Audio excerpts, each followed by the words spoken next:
नमस्कार, मैं हूं राज ठाकुर आपके साथ। आप देख रहे हैं न्यूज 18 पंजाब हरियाणा हिमाचल। बुलेटिन की शुरुआत कर रहे हैं बड़ी खबर के साथ। लाल किला हिंसा की जांच तेज। दीप सिद्धू को लाल किला लेकर पहुंची पुलिस। आरोपी इकबाल सिंह भी साथ मौजूद। 26 जनवरी की पूरी घटना रिक्रिएट की गई।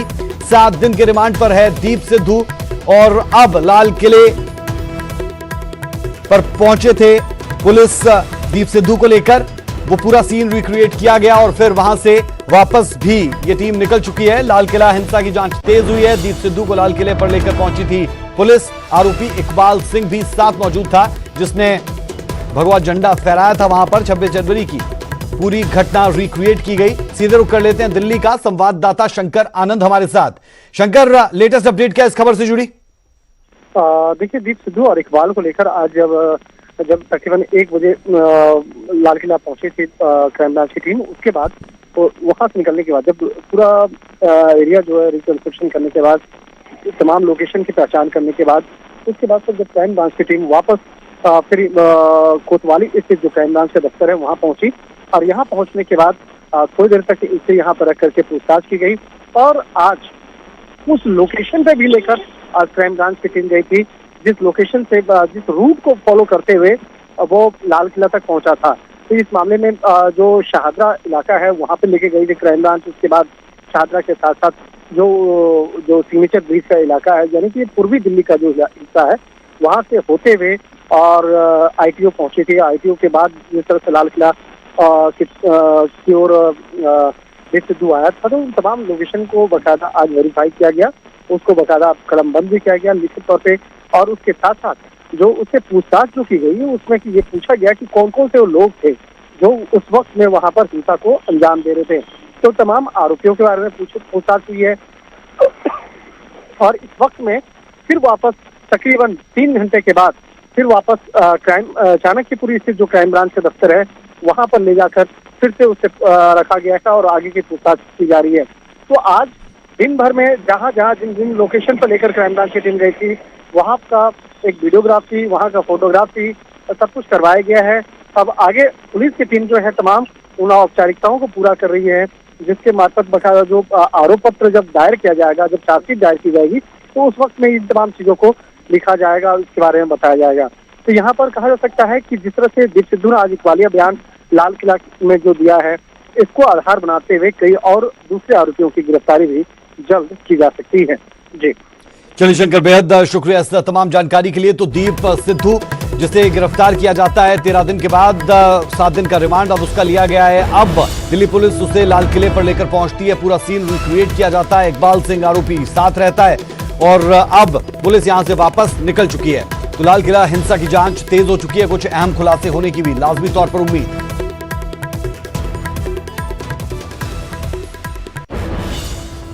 और अब रोहतक से बड़ी खबर। 5 लोगों की हत्या के मामले में बड़ा खुलासा। मामले में आरोपी सुखविंदर भी ट्रेनर था।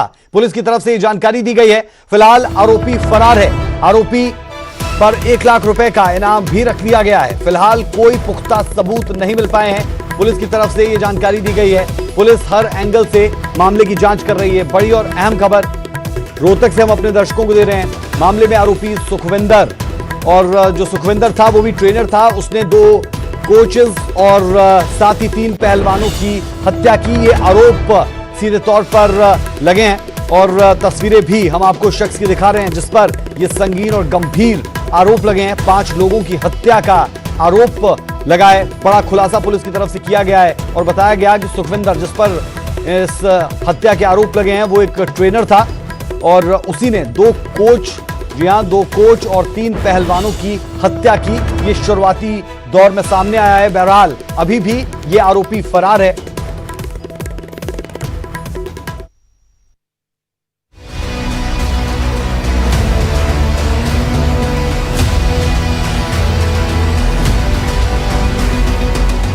हरियाणा के रोहतक में शुक्रवार की रात 5 लोगों की गोली मारकर हत्या कर दी गई।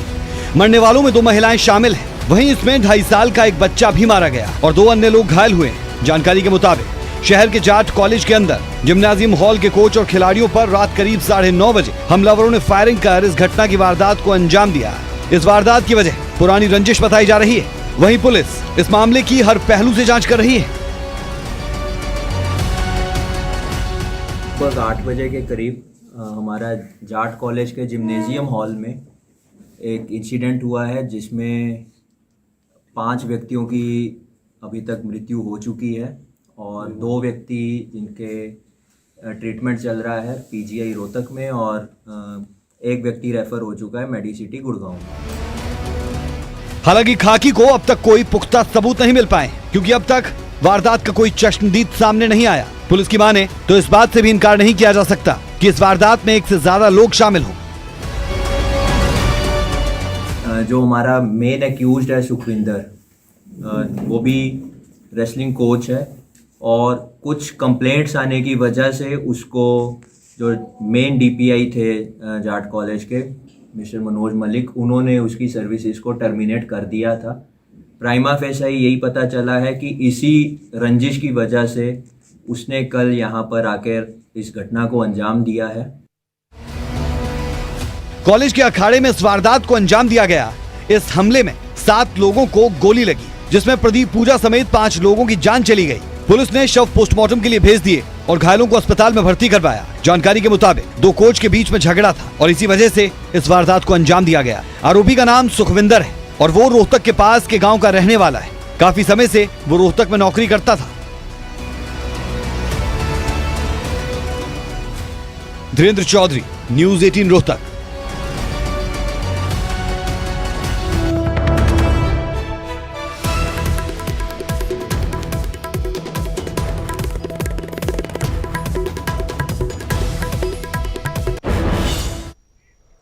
और अब बड़ी खबर, वित्त मंत्री निर्मला सीतारमण कांग्रेस पर खूब बरसी हैं। उन्होंने कहा कि कांग्रेस किसानों को गुमराह कर रही है। राहुल गांधी से सवाल करते हुए वित्त मंत्री निर्मला सीतारमण ने कहा कि कांग्रेस शासित राज्यों में किसानों का कर्ज माफ क्यों नहीं हुआ है। इस बात को लेकर निर्मला सीतारमण ने कांग्रेस को, विपक्ष को खूब घेरा।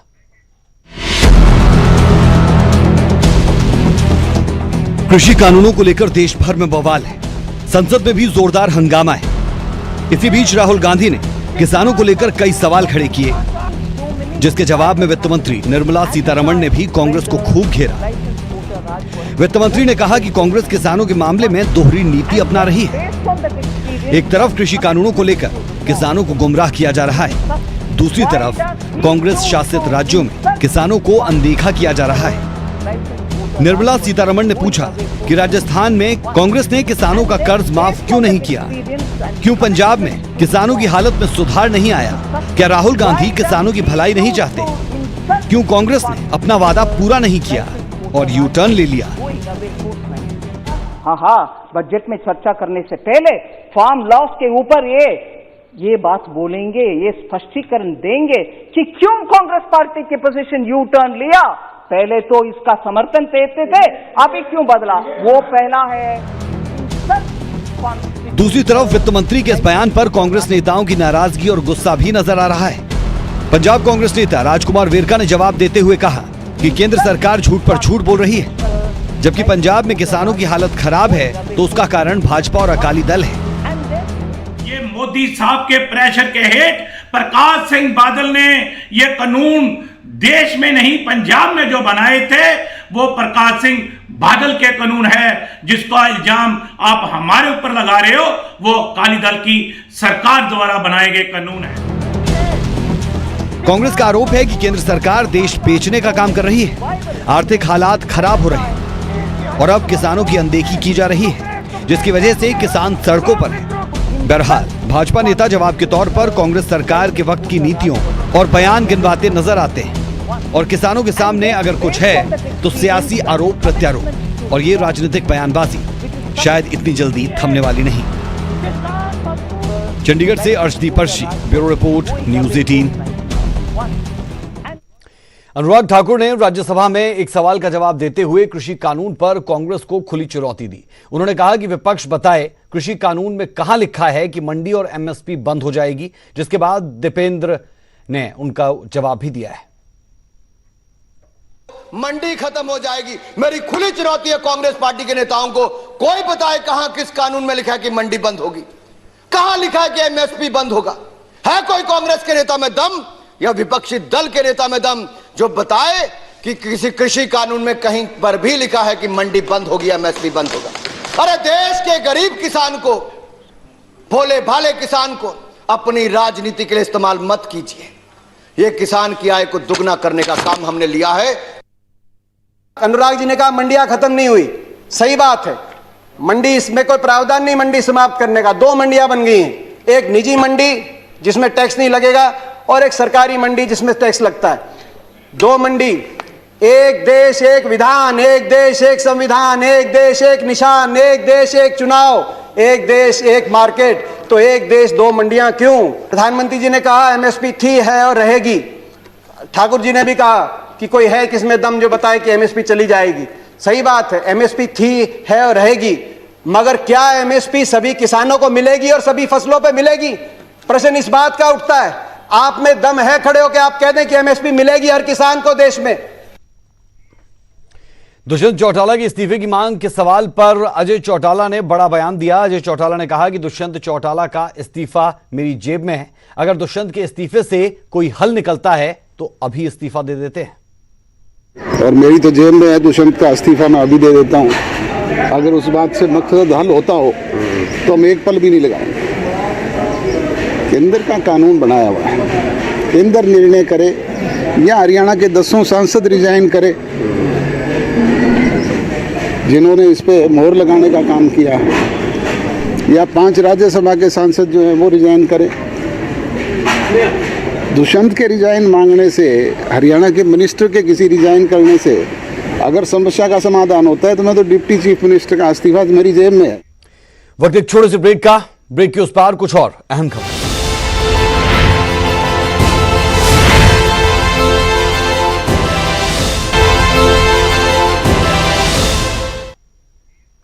ब्रेक के बाद आपका स्वागत है। पंजाब में निकाय चुनाव की तैयारी पूरी हो चुकी है। 8 नगर निगमों के साथ नगर परिषदों का भविष्य भी तय होगा, जिसके लिए 9,222 उम्मीदवार मैदान में और 17 फरवरी को इन उम्मीदवारों की किस्मत का फैसला हो जाएगा।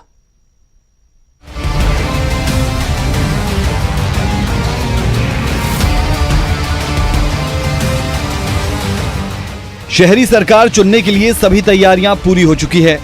प्रचार का शोर थम चुका है। उम्मीदवार अपनी बातें वोटर्स तक पहुंचा चुके हैं। अब जिम्मेदारी वोटर्स की है, जिन्हें अपने उम्मीदवार का चयन करके क्षेत्र के विकास की तस्वीर बदलनी है।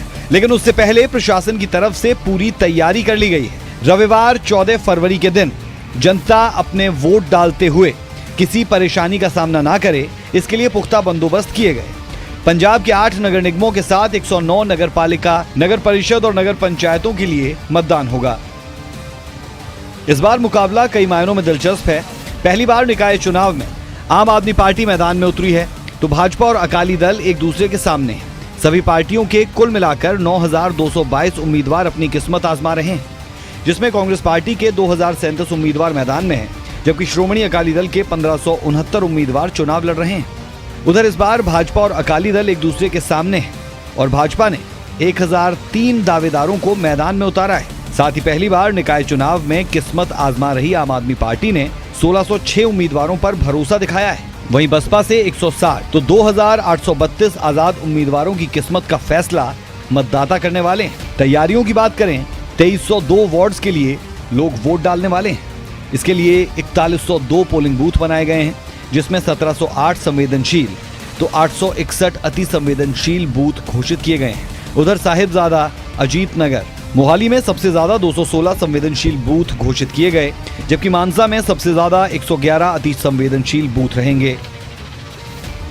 तो पिछले कुछ दिनों से चल रही चुनावी जद्दोजहद के बीच अब सभी पार्टियों और उम्मीदवारों की मेहनत के नतीजे जनता घोषित करेगी। अपने वोटों के जरिए मतदाता अपना नुमाइंदा चुनेंगे, तो वहीं आने वाले दिनों के लिए अपने क्षेत्र में विकास की जिम्मेदारी भी वो इन चुनावों के जरिए सौंपते दिखेंगे। 17 फरवरी को वोटों की गिनती के साथ ये स्पष्ट हो जाएगा कि कौन सा उम्मीदवार जनता का भरोसा जीतने में कामयाब रहा। Bureau report, news 18।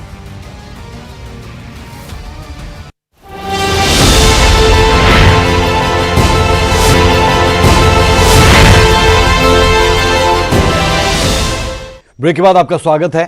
कांग्रेस के विधायक सुजान सिंह पठानिया पंचतत्व में विलीन हो गए। उनके पैतृक गांव मंझार में उन्हें अंतिम विदाई दी गई। पूरे राजकीय सम्मान के साथ सुजान सिंह पठानिया को अलविदा कहा गया। सरकार के 2 मंत्रियों ने सुजान सिंह को अंतिम विदाई दी और अंतिम विदाई देने के लिए वहां पर मौजूद रहे। कांगड़ा समेत हिमाचल के कई विधायक भी सुजान सिंह पठानिया की अंतिम यात्रा में शामिल हुए।